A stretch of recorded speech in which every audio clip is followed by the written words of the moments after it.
Hi, I'm Mitch Gallagher, editorial director at Sweetwater, and today I am joined by the digital age. Hey. BWAC. Good to meet you. And Mark Waldrop. Nice to meet Thanks you. for coming in, guys. Yeah. Drummer, guitar player. You guys true. are both programmers, synth players, Yeah, and doing we pretty the whole much thing. do everything. Right. We actually run a studio in Waco too, where we make our own music and we bring bands in from time to time, and we all kind of run it. So, you know, I'll record drums, whether it's the drummer in the band we're recording or my own. I'll kind of get it set up, and maybe Mark will hit play, record, and then I'll leave, and they'll work on guitars, and so it's pretty much everybody's all in all the time. Everybody's kind of doing the whole thing, right? Yeah. So you guys have been together for a long time. You've been together as a digital age for a couple of years now, but for a long time before that, right? Yes, Yeah. our old band used to be called the David Crowder Band, and that was a pretty long endeavor. About 12 years. Yeah, right.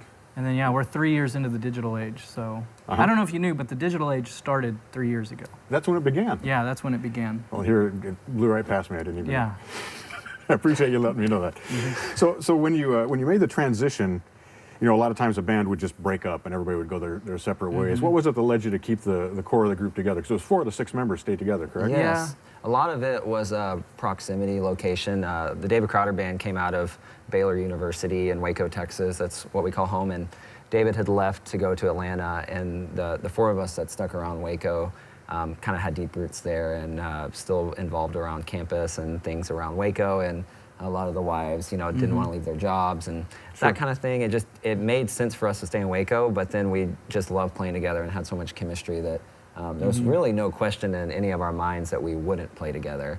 But we weren't exactly sure what the sound was going to be, so kind of those first few rehearsals as the digital age were complete sonic unknown. We didn't know what we were going to do because David Crowder Band was very focused on experimentation, trying out new instruments all the time, new genres, and so we weren't sure where we were going to go, and that's still kind of a journey we're doing. And we will probably always be experimenting, but just us 4 playing together feels very natural. So we can kind of ebb and flow, and with 2 less members. So were you kind of looking at? Did you come into that and say, well, we should do something completely different? Or are you just kind of throwing it out there and seeing what happens with it? It's funny, we didn't set out to do anything different, but people's first reaction to the rehearsals EP that we released on YouTube kind of as an introduction to the digital age, everybody was like, this is so different. It's like blowing my mind how crazy different this is. And for us, it was like, it doesn't seem different to us. Like, I'm doing exactly what I would have done before, but I guess just different vocalists and different vocal style, and that was very interesting for us. The first song that we came out with, or one of the first one, is a song that we wrote for the final David Crowder Band record. It was called After All, and so we were like, hey, we recorded this, we released that record, well, I like to joke, post-mortem. It came out after our last show, and so we released that. We never got to play it live, so we were rehearsing, and we were like, hey, you know, we wrote this song for the record, we've never played it live, we should learn how to play it live. So we learned how to play it, we filmed it, put it up on our YouTube, and everyone's like, oh, it's so different. And for us, it's funny, because we literally just recorded it in the studio. We were playing the exact same parts, it was the exact same arrangement. We literally dropped our Pro Tools files into his Ableton Live setup, and we're playing along with what we were what we just tracked. And so for us, it was like, we hope everybody doesn't think we're just derivative, like we're trying to sound this way, you know. It's hard to figure that balance out, and so we were terrified when we posted it on YouTube, and then it was actually really encouraging for everybody, like, wow, it's fresh and new, and I had no idea. So that's been really encouraging, and it's also been really encouraging to see how many David Crowder Band fans have attached to what we're doing and stuck around. It's really cool when you're starting a new band and you have to rebrand. That's not fun to have to rebrand, but a lot of people in the know are really helping us with that, so that's been very encouraging. That's great. That's great. So you did the EP rehearsals, and I was checking out some of the videos, and the videos were actually in your rehearsal space, correct? Or in your studio. Is that, so you just go and play live and tracked it there? Yep. We tracked it and filmed it. And so Crowder Band ended in January of 2012, so the very beginning of 2012. And the very first thing we did was we put our instruments away, and we did like 3 months of construction building this studio, because we knew whatever we did, we would need like a headquarters or like a place to call home, store our gear, make our records. And so for 3 months, it was like, you know, bring your sack lunchbox, and we were just about as domestic as you could get, just 8 a.m. to 5 or 6 p.m. doing construction work every single day. And after about 3 months of that, it was kind of amazing, because we'd been on tour for so long, 12 years of touring and traveling. And to do that was like this really kind of fun, just total change of pace. Sure. But it was about 2 or 3 months, and then it was like, okay, we got to get the instruments. Like, We I gotta don't play. like this anymore. Tired of pounding nails. I want to actually play totally, drums. totally. So that's Yeah. when we started rehearsing, and it was kind of after that 3 months. It was the first time we even got our gear out of storage. So We did it felt that. very fresh. It felt very much like we're starting something new because we even had that. That break. That in there. break Yeah. before Yeah, we that's started. cool. That's Yeah, cool. we put a period at the end of that sentence and kind of started writing the next one. Right. Gave a good little space in there. Right, right. So I think that's very indicative of where the music industry is at these days. You guys creating your own studio as a home base and kind of working on your things there and kind of taking charge of that part of your career yourselves. Can you tell us a little bit about the thought process that went into the studio, how you designed it? Did you have a designer come in and work with you? How did that come together? So in like 2004 or 2005, David Crowder bought a house, this old big plantation home in Waco, and it had a barn in the backyard. And he set out to turn that barn into a studio that was going to be kind of the headquarters of the David Crowder Band. And we didn't know anyone in Waco. We were college kids in Waco, and we didn't know construction workers or people that we could trust. But my dad is a remodeler contractor from Houston, which is about a 3-hour drive. And so we decided, well, why don't we get your dad to commute maybe once a month? He can line up the subcontractors, So we designed and built a studio in this barn. We just built a new building inside of this old, I mean, it was a old like 1800s barn, but we just built a new building inside of it.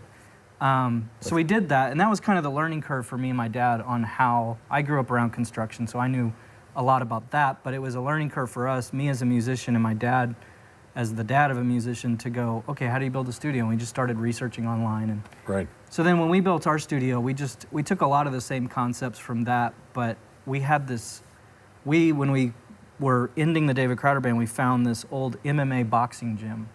It was like the Rocky Balboa. They don't run the AC. Everybody's just in there sweating it out. There's actually, where our control room is, there was a boxing ring that we had to get somebody to come remove.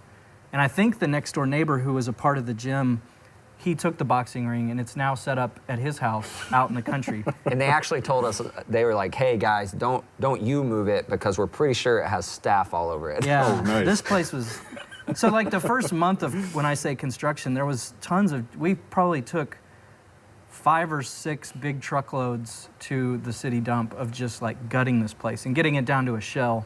But the nice thing was then we just had free reign to make the rooms whatever size and shape and ratio. And We floated our floors separately, and we really tried to make Yeah. it the right way, and even down to deciding what speakers we wanted to soffit mount and everything. So it's just a perfect space for us, and Nice. it's home. So we try. It's funny. I read an interview. I can't remember who it was, but a songwriter who was saying he tries to treat music as a real job.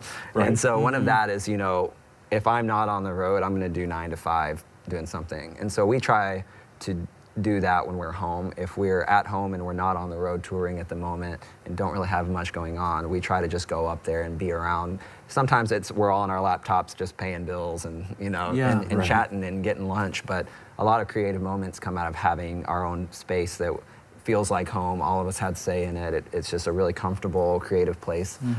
So it's been a really, really cool thing. But we all had home studios, and so we kind of pooled all our pre's and compressors and we were joking everything. with Jeff, our sales engineer. We were joking with him earlier that I think most of our studio was bought from Sweetwater over the years, but it was bought with the purpose of like me buying drum gear and drum recording gear so that my home studio I could record drums. And then Mark and Jack had these guitar recording rigs at their house, and Mike D had a great HD, setup with the low latency for vocal recording and stuff. And so when we built the studio, it was like, well, let's just put all our gear in a pile and just see what we have. And I Right. think we ended up buying one blue bottle, like just kind of the centerpiece vocal mic, Right. with a couple capsules, and HDX. and an HDX. We upgraded Mike D from HD to HDX, and that was the only thing we needed to buy because we had all bought so many preamps. So I had a couple lunch boxes, and we had some LA2As, and we just had all this stuff that when you get 4 guys worth of gear after 10 years of traveling and recording, Right. put it all in a pile, and it was like, wow, we've got a pretty nice. Yeah. But I think Jeff sold us most of that Well, because that's he's awesome. been our sales engineer since, I don't know, 2000 or a long time That's ago. great. Well, we appreciate it. Yeah, Yeah, hey. definitely. Thank you. So you mentioned coming together and hanging out in the studio and the creative moments and things there. Can you talk a little bit about your writing process? Where do the songs come from and how do you arrange them? Yeah, we kind of all write, all four of us write. And what we've been doing, actually, we're writing a record right now, our second full length. And what we're doing currently, we have a Dropbox folder. And so all of us have iPhones, and so we just do voice memos, singing a melody, sometimes playing it on a guitar. And then we just upload it into our Dropbox folder. And then we're doing, once a week, we're all going up to the studio and then listening through all the new items in the Dropbox and taking notes and being like, oh, I'm not sure about most of that, but that's for sure an awesome chorus. Let me sit with it and see if I can do. And then I'll re-upload, hey, I took this and I did this. And once they kind of start taking shape, then we'll, as a band, sit around and hash them out. But it's very collaborative and passing files around. It's the digital age, I don't know. A lot of it is like Mike D at his house on his piano, or you with an acoustic, or Jack with an acoustic. A lot of it's sung into an iPhone. And so they're not like these super high quality recordings, and you can't even really tell totally what's going on. And it's funny how Mike D will play a song in on the piano, and I'll hear it and I'll go, oh, that's totally this kind of song, and it needs this kind of drum beat. And then Mark will hear it, and he's hearing something completely different. And sometimes those ideas, you can put them together and end up with a, I don't know, like we've been demoing the song Captured here. That one, Mark, I don't remember who wrote the verse and who wrote the chorus, but it was like Mark's verse and Mike D's chorus, or vice versa. Right. And they were completely different songs. Like, you'd never think those two songs go together, because they were different tempos, totally different vibes. Like, this is the drum beat that obviously goes with this song, and this is the drum beat. And one is like half time of the other one, but at some point it just kind of dawned on us, let's try these two together, because lyrically they did kind of fit. And our A&R guy at our record label was like, yeah, you need to figure that out, because that's a great song. And so we just kept at it and kept working, and eventually it was like, you would have never thought that those two pieces would fit into that song, but now I couldn't see it any other way. It's definitely a benefit of having a studio. We're not on the clock for studio time or anything, so we'll sometimes have a song, we'll produce it fully, and then strip it down to like, well, that's a great song, vocal melody, but the production is all wrong, the tempo is all wrong, and then you turn on Elastic Audio and start going crazy. Right. Oh, it was supposed to be in this key. Yeah. All of a sudden it worked. In this tempo. So, I mean, songwriting for us is really collaborative, and that's intentional, because we want everyone to feel like they've spoken into it and that it can be the best song it can be. And a lot of times that's somebody just saying, I hate that word, we need to find a different word. And so when we're all in a room and everyone's taking notes on their laptops and writing and sitting with acoustics and we're hashing through it, it's a really healthy band way to write. But we're still being creative all the time, because we do have the ability to upload a song to Dropbox and listen to each other's at any moment. I could pull up our folder right now on my phone and see if anybody in the past day in the hotel room has sung something into their phone. So Yeah. Crazy technology. The digital age.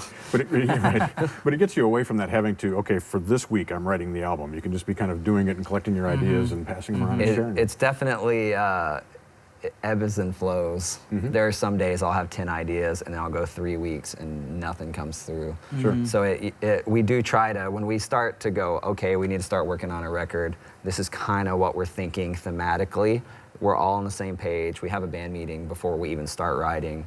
Hey, what do we want to say? What's the point of this record? Why are we doing this? Once we have that figured out and it's kind of floating in everyone's head, then we have the ability to go, okay, now everyone split, think about this, upload your ideas. And that way, that's how there are those cases where I'll write a song and Mike will write a song and it's about the same thing. So we just go, boom, and let's take the best parts of this and let's take the best parts of this and make a song. Mega song. A mega song. A mega song, yeah. Is it hard to let go of if you come in with your idea and somebody says, oh, no, and how does that collaboration work for you kind of emotionally and from an attachment standpoint to the ideas that you create? I mean, it's always tough, because you really do get attached to ideas sometimes, but I think we've learned, even in the 10 years we were in the Crowder band, that like, it's better to have 50 ideas and pick the best 10 than to get really attached to something that, you know, if the other 3 guys are like, I'm not feeling it, you just got to learn to go with it. And yeah, I think that's the beautiful thing of, like, if any one of us was a solo artist, I don't think you'd end up with the same result as you do the fact that it's 4 people and those 4 opinions I think when we do find the place where all four of us are like, that's the idea, that's the perfect thing, it really is a better product because four people have come to that agreement or Right. whatever. Right. Yeah. So when you're on stage, you talked about you have a very well-equipped studio, and obviously you're using that for production and things that you're doing there. I see that you've got technology incorporated into your drum kit. Yeah. I've seen EBOs in your videos and some of those different extended kind of things. Can you talk a little bit about how technology has affected what you're doing on stage? Oh, yeah. I mean, it's funny, what I used to do, what technology used to mean for me on stage was I bought a Tama rhythm watch and a Boss SP202 sampler, you know, the Right. little one with the 8 buttons. Sure. I think the Eagles had one that he like wore around his neck or something. I remember a Don Henley video or something.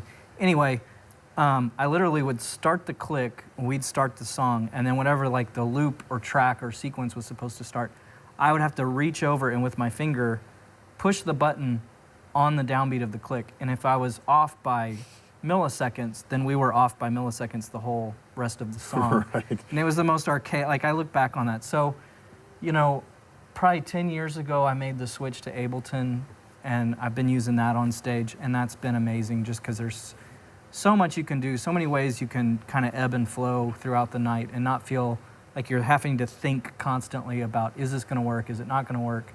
How do we follow it? How does it follow us? It just kind of, it was hard at first to get used to it, but once you get used to it, it's like an extension of your mind almost, and you don't think about it anymore, and it's just reaching over and, okay, let's go. Right. We're definitely nerdy, so we're always on the prowl for Yeah. for new things to mess with and toy with. But Well, and even like they use the vocal, what is it, the TC Helicon Voice Live. TC Helicon Voice Live. So when we started working on rehearsals, very quickly we were listening to like Bon Iver and a lot of these newer bands that are doing a lot of reverb. Reverb was like, maybe it's not even a thing now, but 3 or 4 years ago it was like all these bands, their albums were just full of reverb, and we were like, we want that, we want to sound that way. And so when we were recording, we were putting all this reverb on everything and loving just the lush sound that it was making. And so then you go into rehearse and you want to play these songs live, and it's like, well, how are we going to do that live? When we travel, we don't take the same front of house guy everywhere we go. A lot of times we're flying, we're going to a church, and we're going to use the in-house front of house guys. So these Okay. guys, you don't want to have their plate full of, okay, so we need Mark's vocal 40% wet of this kind of verb on this song, and then on this. So like them having the ability to just reach down and go, here's my effect for this song, here's my effect for this song. And we just go through the night, and the front of house guy has maybe 24 faders, and pretty much he could leave those, again with the loops, we've kind of dialed him into where he doesn't have to ride the drum beats and stuff very much. Usually, if he finds a good mix, he could probably just leave it, maybe push the guitar solo or push, you know, this vocalist here or there, but we really want to make that guy's job easier because it's just going to sound better. Right. So we're trying to use technology for our advantage, and to hopefully the people watching that they find it interesting. But we use Ableton. We fire loops, we fire click, we fire. He sends MIDI to video. He sends time code for lighting. It's all synced up. Yeah. So Wow. We did we're the also evening sending morning tour, and it MIDI was- for Pro Presenter is cueing words. He's sending me pads for if I want to vocode something. I can turn on the TC Helicon, turn it on, and it's a 1/4 inch in. So it's all locked in harmony-wise. We're also about to start expanding to other MIDI things, and his Nord drum that he's using as a pad, I bought one as well, so he can send a Ethernet cable to me. I don't have to reach over and switch sounds because they're all loaded in Ableton. So it's just finding ways to make it easier for us. So if I'm singing and playing guitar, I don't have to think of, oh, I want an 808 kick, and then I want it to be distorted. I don't have to go and do something Yeah. while I'm singing. He Right. can just, and it's If you do a lot of work before you ever go out on stage, getting all the presets and settings done, then you can spend the whole hour and a half you're on stage just having fun and not having to think about. Right. Like I've got Ableton set up to where my drum pad, the electronic drums that I play, those sounds just change on their own. So when I start the song, it loads whatever sounds I need. And that way, I never have to think about that. And I've even got the tempos all locked in. So some of my sounds this one has a dotted eighth delay, this one has reverb, this one has a 1/4 note delay.